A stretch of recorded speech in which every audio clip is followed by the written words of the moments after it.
मित्रों, सुप्रभात। जैसा कि ये चित्र आप देख रहे हैं, ये महाकवि नरोत्तम दास जी का है। महाकवि नरोत्तम दास जी का जन्म 1493 ईस्वी उत्तर प्रदेश के सीतापुर नामक ज़िले पर हुआ था। सीतापुर ज़िले में सिंधौली नाम की जो तहसील है, वहाँ पर एक गांव पड़ता है जिसका नाम बाड़ी गांव है। अर्थात नरोत्तम दास जी का जन्म 1493 ईस्वी में उत्तर प्रदेश के सीतापुर जिले के सिंधौली तहसील में बाड़ी नामक ग्राम पर हुआ था। इन्होंने बहुत ज़्यादा ग्रंथ नहीं लिखे। इनका एकमात्र ग्रंथ जो उपलब्ध है वो है सुदामा चरित, जो 1582 ईस्वी में लिखा गया। इनकी जो भाषा थी वो सहज सरल ब्रज भाषा थी। इनकी मृत्यु 1605 ईस्वी में हो गई थी। कुछ अन्वेषणकर्ताओं ने 2 ग्रंथ और पता लगाए हैं, जिनमें से एक ग्रंथ का नाम विचारमाला और दूसरे ग्रंथ का नाम ध्रुवचरित है। लेकिन एक तो इनकी प्रामाणिकता संदिग्ध है, दूसरा ये अनुपलब्ध है, ये प्राप्त नहीं हो रहे हैं इस समय। सुदामा चरित में कृष्ण और सुदामा की मित्रता के बारे में बताया गया है। सुदामा की दरिद्रता और भावुकता का वर्णन किया गया है। नरोत्तम दास जी की भाषा प्रवाहपूर्ण सरस ब्रज भाषा है। शैली काव्यात्मक एवं नाट्य शैली है। छंद में दोहा, कविता, सवैया, सोरठा और कुंडलिया छंद का प्रयोग करते हैं। सिंधौली पत्रकार संघ ने कुछ पृष्ठ, लगभग 9 पेज इनके हस्तलिखित सुदामा चरित्र के प्राप्त किए। उनकी प्रामाणिकता के लिए इस ग्रंथ को, इन पेजों को ले जा कर के लखनऊ विश्वविद्यालय में के कुलपति को दिया गया। बहुत दिनों तक कुलपति के पास पड़ी रहीं, लेकिन इनकी प्रामाणिकता सिद्ध नहीं की जा सकी। और इस तरह से हमारा जो पाठ है सुदामा चरित, उसके लेखक का ये जीवन परिचय है। अब हम लोग अपने पाठ सुदामा चरित पर प्रवेश करेंगे। सुदामा, जैसा कि आप जानते हैं, सुदामा जी कृष्ण के परम मित्र थे, बचपन के साथ सखा थे और वह कृष्ण के साथ पढ़ते लिखते भी थे। पढ़ने गए थे, गुरुकुल में भी थे, अतः कृष्ण से घनिष्ठ मित्रता थी। और जैसा कि होता आया है कि समय के साथ साथ लोगों के जीवन में बदलाव आता है। कृष्ण समय के साथ द्वारिका के धीश बन जाते हैं और सुदामा अत्यंत गरीब हो जाते हैं। लेकिन जब विद्यार्थी जीवन होता है तब छोटे और बड़े का कोई भेद नहीं रहता है। ऐसा ही कृष्ण और सुदामा के जीवन में भी था। तो कृष्ण और सुदामा जब दोबारा मिलते हैं तो उस समय का वर्णन है। तो कृष्ण से मिलने सुदामा द्वारिकापुरी पहुँचे हुए हैं। द्वारिका को देखकर आश्चर्यचकित रह जाते हैं, है ना, क्योंकि ऐसा नयनाभिराम दृश्य उन्होंने पहले कभी नहीं देखा था। नरोत्तम दास जी कहते हैं, शीस पगा न जगा तन में, प्रभु जान को आहि बसे गृह ग्रामा, धोती फटी सिलटी दुपटी, अरुपाय उपाहन को नहीं सामा, द्वार खड़ो द्विज दुर्बल, एक रहो चकुसो वसुधा अभिरामा, पूछत दीन दयाल को धाम, बतावत आपुनो नाम सुदामा। अब इसमें वर्णन किया गया है कि कृष्ण जी का जो द्वारपाल है वो कृष्ण से जा करके बताता है कि एक बहुत ही बुजुर्ग व्यक्ति आया हुआ है, अत्यंत निर्धन है ना। ये नहीं बताती कि वो आपको अब कृष्ण को अपना सखा कह रहा है, मित्र कह रहा है, क्योंकि पता नहीं राजा नाराज ना हो जाए, कृष्ण नाराज ना हो जाए। कह शुरुआत कहाँ से करता है? सिर से शुरुआत करता है, क्योंकि व्यक्ति की जो पहचान है, जो व्यक्ति की प्रसिद्धि है, जो व्यक्ति का सम्मान है, वो उसकी पगड़ी को माना जाता है। तो समाज में जो दूसरे होते हैं, जो अपने होते हैं, वो आपके दुखों को देखते हैं, जो दूसरे होते हैं वो आपकी संपन्नता से आपका आकलन करते हैं। ऐसा ही आकलन सुदामा जी का हो रहा है। अब सुदामा जी के पास संपत्ति तो है नहीं, तो नौकर जो कृष्ण का द्वारपाल है देख करके पहुंचा है, तो कृष्ण से क्या कहता है? शीस पगा न झगा तन में। हे प्रभु, उसके सिर पर कोई पगड़ी नहीं है और ना ही तन में कपड़ा है, कुर्ता है। जाने को आ ही बसे के ही ग्रामा, पता नहीं वो कौन है और किस गांव में रहता है।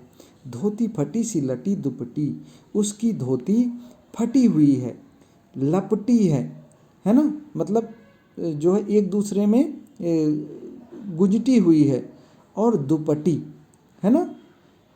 अरुपाएं उपाहन को नहीं सामा, और पैरों में उसके कोई चप्पल जूते इत्यादि नहीं है, उपाहन नहीं है अर्थात पनहियाँ नहीं है। द्वार खड़ो दुज दुर्बल एक, रहो चकिसो वसुधा अभिरामा। द्वार पर एक दुर्बल ब्राह्मण, अत्यंत कृशकाय है ना, अत्यंत जो है दुबला पतला ब्राह्मण खड़ा है, और रहो चकिसो वसुधा अभिरामा, और आपके भवन को ऐसे देख रहा है जैसे पहली बार देखा हो, है ना। मित्र होगा तो इसके पहले भी आ चुका होगा और जानता होगा अपने मित्र के बारे में, लेकिन ऐसे देख रहा है जैसे वो पहली बार देख रहा हो। पूछत दीन दयाल को धाम, और पूछ रहा है कि दीनों पर दया करने वाले दीनदयाल का घर कहाँ है। बतावत आपनो नाम सुदामा, और अपना नाम सुदामा बता रहा है। तो जैसे ही कृष्ण ने सुदामा नाम सुना तो कृष्ण सब कुछ छोड़ छाड़ करके अपने मित्र सुदामा से मिलने के लिए चल पड़े। और देखिए कृष्ण की दृष्टि क्या है, एक द्वारपाल की दृष्टि क्या है, वो सिर से देखना शुरू करता है ना, और व्यक्ति की संपत्ति के आधार पर उसका आकलन करने का प्रयास करता है। लेकिन जो मित्र है, जो अपनापन है, वो आपके दुख को पहले देखता है, क्योंकि सुदामा के सिर पर कोई दुख नहीं है। सुदामा के दुख कहाँ है? पैरों में बिवाइयाँ फटी हुई हैं, रक्त निकल रहा है, कांटे जो है उनके पैरों में चुभे हुए हैं। तब नरोत्तम दास जी क्या कहते हैं? ऐसे बेहाल बिवाइन सो पग कंटक जाल लगे पुनि जोए, आए महा दुख पायो सखा तुम आए इतै न कितै दिन खोए। देखी सुदामा की दीन दशा करुणा करके करुणा निधि रोए। पानी परात को हाथ छुयो नहीं, नैनन को जल सो पगु धोए। पानी परात को हाथ छुयो नहीं, नैनन के जल सो पगु धोए। नरोत्तम दास जी कहते हैं कि कृष्ण ने जब सुदामा की बिवाइयों को देखा जिनसे रक्त निकल रहा था और उस पर कांटे लगे हुए थे, हमारे समाज में कहा भी गया है, जाके पाँव न फटी बेवाई सो का जाने पीर पराई। उनमें बड़ा दर्द होता है, लेकिन जो उस दर्द को सहन नहीं करता वो केवल देख करके उसके दर्द को महसूस नहीं कर सकता। और उस पर कांटे लगे हुए हैं। हाय महा दुख पायो सखा, हे मित्र तुमने इतना दुख सहन किया और इतने दिन कहाँ थे, तुम मेरे पास क्यों नहीं आए? क्या तुम भूल गए थे कि तुम्हारा एक मित्र भी है? देखी सुदामा की दीन दशा, सुदामा की यह दीनहीन दशा देख करके, अत्यंत है ना क्षीण दशा देख करके करुणा करके करुणा निधि रोए। करुणा, लोगों पर दया करने वाले करुणा निधान प्रभु श्री कृष्ण रोने लगते हैं, आंखों से आंसू बहने लगते हैं। पानी परात को हाथ छुयो नहीं।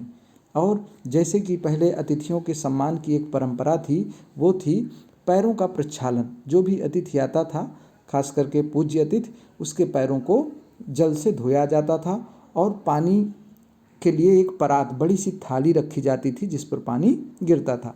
पानी परात को हाथ छुयो नहीं, कृष्ण ने उस परात के पानी को हाथ भी नहीं लगाया। नैनन के जल सो पग धोए, नेत्रों से बह रहे आंसुओं से ही मानो अपने मित्र सुदामा के चरणों को प्रक्षालित कर दिया, चरणों को धो दिया। और अब हंसी खुशी की बातें होने लगी। जब दो मित्र मिलते हैं तो फिर परिवार की बात भी होती है।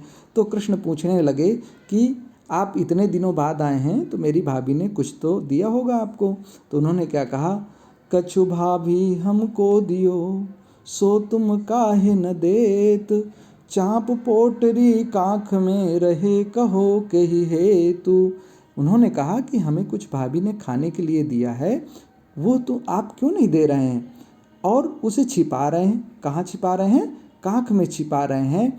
वो हमको क्यों नहीं दे रहे हैं?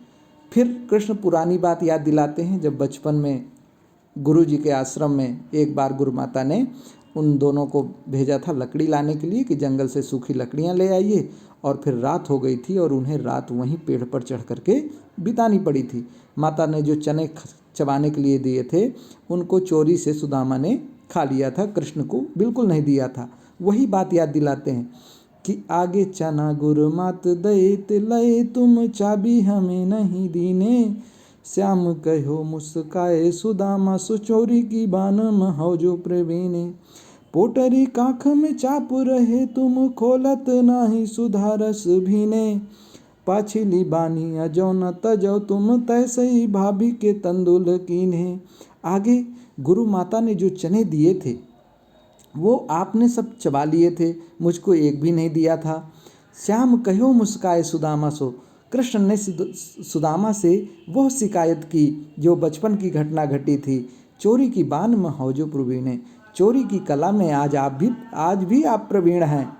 पोटरी कांख में चाप रहे, आप जो है वो जो पोटली है उसको कांख में दबा रहे हैं, चाप रहे हैं, खोलत ना ही सुधारस भीने। अत्यंत अमृतमयी है ना, प्रेम रूपी रस में डूबे हुए उन चावलों को आप क्यों नहीं दे रहे हैं? उन मेरे उपहार से मुझे वंचित क्यों किए हुए हैं? वो कहते हैं, वह पुलकनी वह उठ मिलनी वह आदर की बात, वह पटवनी गोपाल की कछु न जानी जात। फिर नरोत्तम दास कहते हैं कि कृष्ण ने सुदामा का बहुत स्वागत सत्कार किया, हर तरह से उनकी सेवा की, सुसूया की, राज की सम्मान दिया, अपने महल में उनको रुकाया, सुंदर सुस्वादिष्ट भोजन करवाए, अपने सारे जो बड़े बड़े है ना कोषाध्यक्ष थे या मंत्री थे, महामंत्री थे, उन सब से मिलवाया। और कृष्ण ने इतना सम्मान दिया, इतना स्वागत किया, और कृष्ण उन्हें समय भी देते थे, रोज़ अपनी रानियों के साथ जा कर के उनसे मिलते भी थे, हास परिहास होता था। इस तरह से बहुत ही अच्छे से समय बीत रहा था। लेकिन तभी सुदामा जी को अपने उन बच्चों की याद आ जाती है जो उनकी राह देख रहे होंगे कि उनका पिता आएगा तो कुछ ले करके आएगा और उनके घर में भोजन बनेगा। यह स्थिति सुदामा को जब याद आती है तो वो सारी चीज़ें सुदामा को अच्छी नहीं लगने लगती हैं, और सुदामा कहते हैं कि कृष्ण बहुत दिन हो गया, अब मुझे चलना चाहिए। कृष्ण कहते हैं कि अरे अभी अभी तो आप आए हैं और अभी इतना जल्दी चले जा रहे हैं। उसने कहा कि नहीं, बच्चे वहाँ अकेले हैं। तो कृष्ण ने कहा कि आपको भाभी को भी साथ ले आना चाहिए था, बच्चों को भी साथ ले आते। तो सुदामा ने कहा कि नहीं, अब तो नहीं लाया हूँ, तो अब जाने की अनुमति दो, तुमसे मिलना था सो मुलाकात हो गई और अब जाने की अनुमति चाहूँगा।